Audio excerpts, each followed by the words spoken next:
Ibinalik at inalis na ng Court of Tax Appeals ang mahigit 20,000 na sako ng bigas mula sa dalawang Cebu-based rice importers na tinatayang nagkakahalaga ng 40 million pesos matapos silang magbigay ng importation documents at BIR permits. Kasunod ng pagkasamsam na kumpiska ng Criminal Investigation and Detention Group ang mahigit 20 million pesos na halaga ng bigas mula sa Talisay Warehouse noong Hulyo 9, 2025. Ayon kay Atty. Janelle Estrada Tankit at Atty. Jade Ziet, ang legal counsel ng kumpanya na napatunayan na ang mga nakumpiskang imported na bigas ay legal na inangkat at nabayaran ang tamang duties at tax, gayon din ang pagpapakita ng mga importation documents. Bukod dito, ang nasa 20,500 na sako ng bigas ay kasulukuyang hawak sa National Food Authority Warehouse kung saan nakatagdang ibalik ngayong araw na ito sa dalawang kumpanya na Rice Valley Distribution Incorporation and Mixed Load Distribution Network Incorporation. Idinagdag din ni Estrada na bago na impound ng mga bigas ay sinubukan nilang magbigay ng mga dokumento ngunit hindi ito tinanggap ng mga otoridad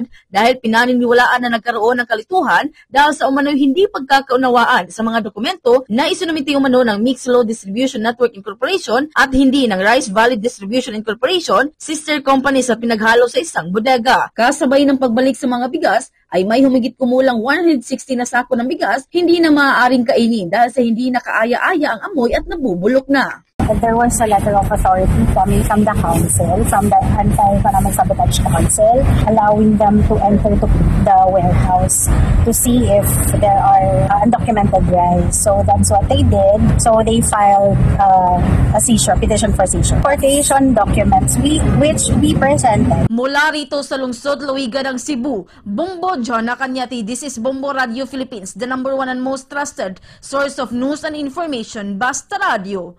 Bombo!